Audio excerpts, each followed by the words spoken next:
This is Your Path with Bishop Mark from Dallas Universal Life Church in Dallas, Texas. Forget what you think you know about church.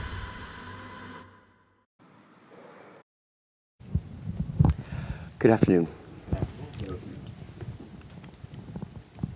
Before sending them out on mission, Jesus instructs an additional 72 disciples, warning them about dangers and giving them basic attitudes appropriate for traveling through life. Luke shows that missionary work is not limited to the 12. So he gives us here a redefined or more modern explanation of the rules for missionary activity already set forth for the 12 in Luke 9, verse 1 through 6. The worldwide task is too great to limit it to so few. The number 72, or 70 in some manuscripts, probably symbolizes all the nations of the world. It also reminds us of Moses gathering 70 men. 2 more, Eldad and Medad, were left behind in the camp, but were also given his spirit, to receive some of his spirit to lead the people in his absence. Numbers 11, 16 through 25. Thus, like the 12, the 72 are related to the origins of Israel. Like Jesus and the 12, these 72 were endowed with the Spirit. They prefigure the elders of the church who will lead the communities founded in Acts. Empowered by Jesus and representing him, they will make the kingdom present in healing, exorcism, and the bestowal of messianic peace. Big words today. In verse 1, the Lord appointed 72. In Genesis 10, the nations were counted as 70 in the Hebrew text and 72 in the Greek translation. The meaning here is that Jesus is commissioning disciples to go beyond the confines of Israel to the whole world in pairs. And the purpose of pairing was not merely to provide mutual support and help, but also to meet the law's requirement of 2 witnesses for validity. Now in verse 2, the harvest is abundant. Harvest is a metaphor for the final gathering of God's people. Elsewhere it is carried out by the angels or the Son of Man in Matthew 13, verse 39, and Revelation 14. Here, however, Jesus shares it with his disciples who will preach in his name. He needs more workers because the crop must be quickly picked before it spoils. Everybody following me so far? Ask the master of the harvest to send laborers for his harvest. The very people Jesus is telling to pray for more help are the very ones he sends. Even more will be needed. The harvest is a worldwide task which will take countless centuries to finish. In verse 3, like lambs among wolves, these disciples are not to let themselves become overwhelmed by first fervor, which quickly fades in the face of difficulty. They are not to let their dreams of instant and easy success substitute for real commitment. Their task will not be easy. Their trials will not be enviable. Their enemy will not be immediately obvious. They must be realistic and not naive. In verse 4, they are to depend on no equipment of their own. No wallet, purse, suitcase, or sandals. Presumably a spare pair. Get it? Come on, guys.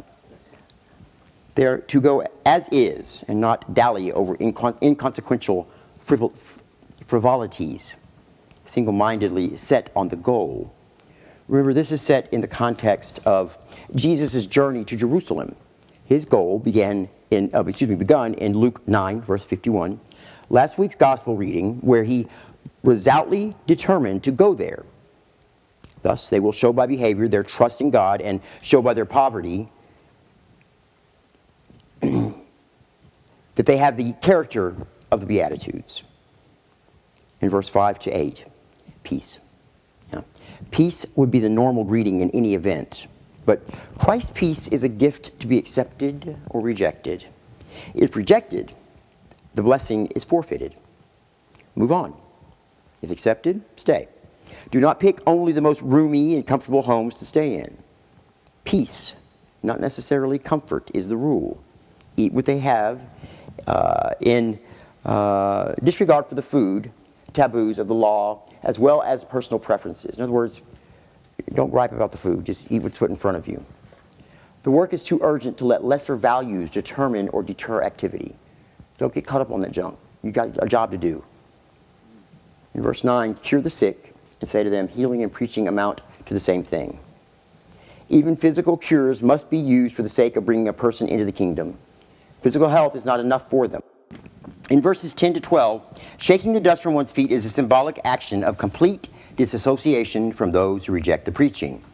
For in rejecting the messenger, they reject the message, with all the ensuing consequences it entails. If there is no hope for Sodom, there is even less hope for a city or any group of people that rejects the gospel. Rejection of Jesus has dire consequences. In verses 13 to 16, this point is expanded on. In verses 16 to 20, the return of the missionaries. These verses are meant by Luke to speak to the situation when the disciples of Jesus could no longer imitate and reproduce his mighty works. The power was no longer so strong, obvious, or easily done. The point Luke makes here is that they should rejoice nonetheless that their names are written in heaven. That is, that they are saved. In verse 17, returned rejoicing. Despite Jesus' warnings, their experience this time did not include too many rejections. They even cast out evil spirits as Jesus did. And Jesus did not mention this in his preliminary charge to them, thus they were surprised. No doubt the demons were as well. In verse 18, Satan falls like lightning from the sky. To the casual observer, all that happened was that a few men did some miracles. Jesus saw it differently. From the eternal perspective, this represented the defeat of Satan altogether. A defeat sudden and unexpected, like a flash of lightning, surprising even Satan himself.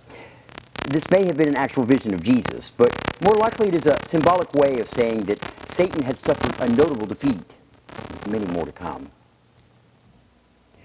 In verse 19, power to tread upon serpents and scorpions. The evil spirits are described in this passage as serpents and scorpions. Now, no doubt, Jesus had nothing against these creatures of God as such.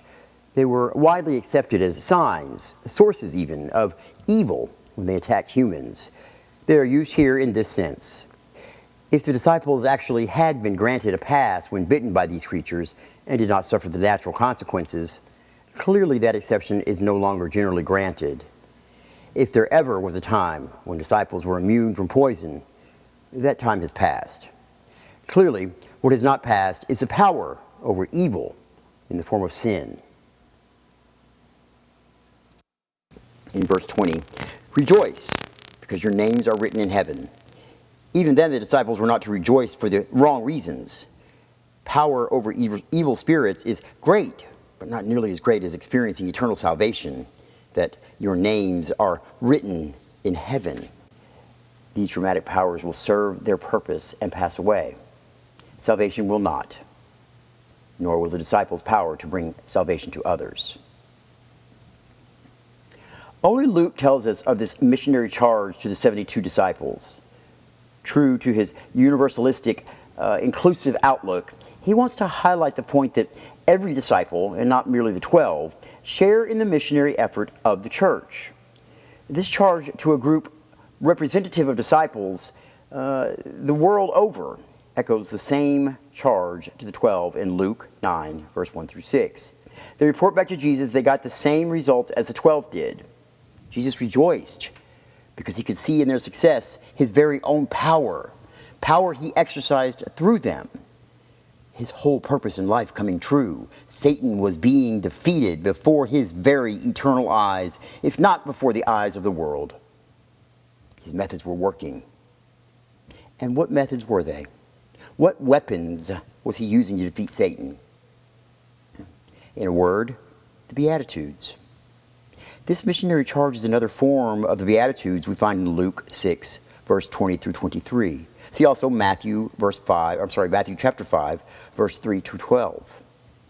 Luke gives the clue to understanding this scene in the light of Beatitudes by stressing in verse 17 the rejoicing of the returning disciples and the rejoicing of Jesus in verse 21. Jesus tells them and us to pay less attention to the miracles they worked and more attention to the fact that their and our names are written in heaven. Name means character or nature in Scripture. Our characters or nature are heavenly, blessed, if we exhibit the behavior of the Beatitudes. Jesus' charge to his disciples was but another version of them. Be poor in spirit, merciful in healing, peacemakers, single-minded, etc. Jesus told them, in effect, that these behaviors would be more effective in the long run than any dramatic miracle performed for its own sake. In Luke verse 9, he said that they were not to neglect preaching the word to those they healed miraculously. In Jesus' perspective, physical good health is not enough for happiness or wholeness.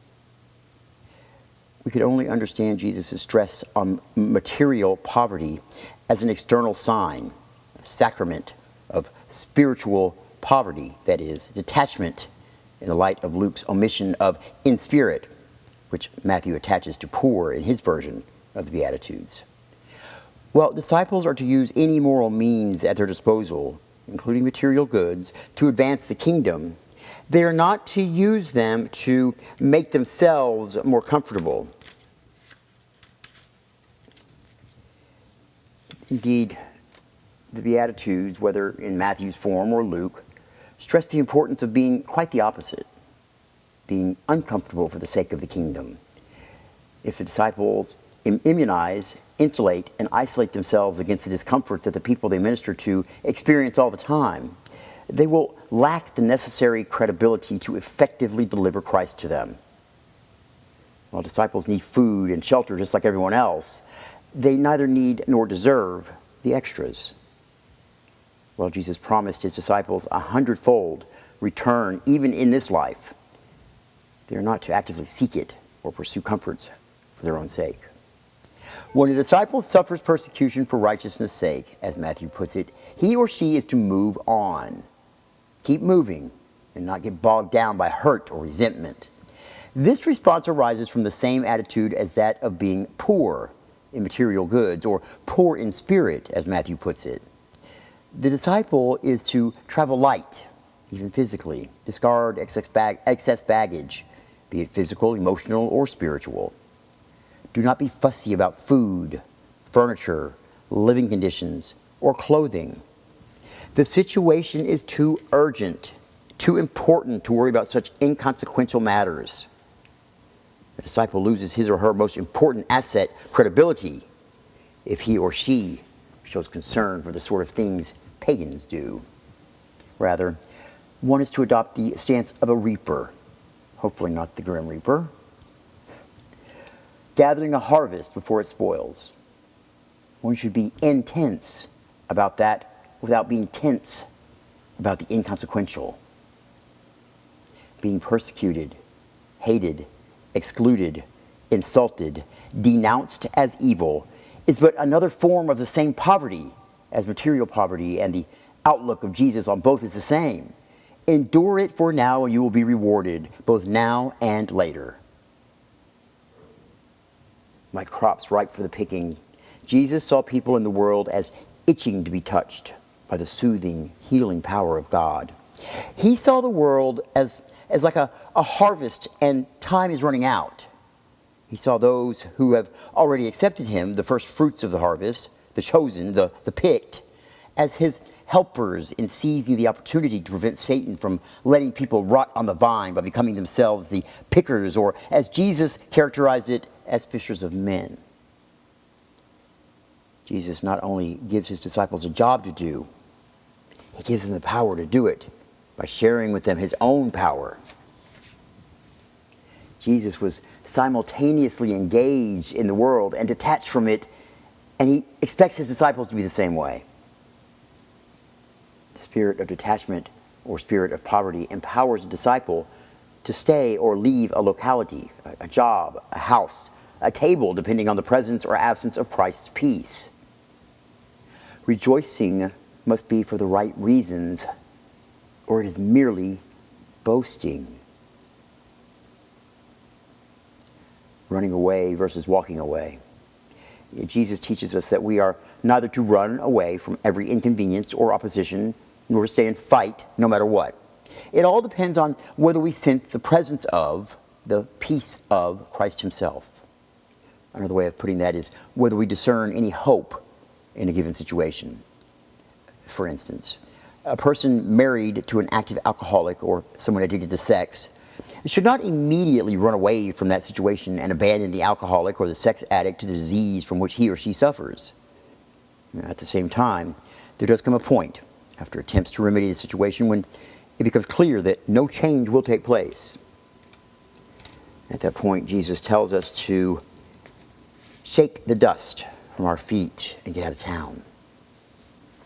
Though it may not always be obvious to the observer, there's a big difference between running away, skipping town at the first signs of anything negative or challenging, and walking away, deciding after much thought and effort to leave the situation and or let someone else try. Hanging in there, no matter what, might look like a noble thing to do on the surface, but it may also be a form of attachment, either a sick dependency on the comfort that staying provides, or attachment to one's ego, a form of pride that says, never quit lest you have to admit defeat. Neither of these attitudes have anything to do with the Beatitudes. Jesus has promised us that His Spirit will tell us when to do what and what to say or not say, if we let Him, if we consult with Him. Luke 12, verse 12. Sidetracked. Besides the issue of staying or remaining, the disciple who remains in a rather stable situation, that is, everyday life, can easily get sidetracked from the essential mission. First, there are the issues of the day. These can even include church issues like liturgical correctness, doctrinal precision, church finances, social solutions to the world problems, political involvement, etc. While disciples of Christ always apply His teachings to the policies and procedures of the church and to the social and political issues of the day, Jesus also warns us against giving them an importance they do not deserve in the eternal perspective of the kingdom. He does not want His church to be reduced to a political platform of reforming society, good and desirable as that may be in itself.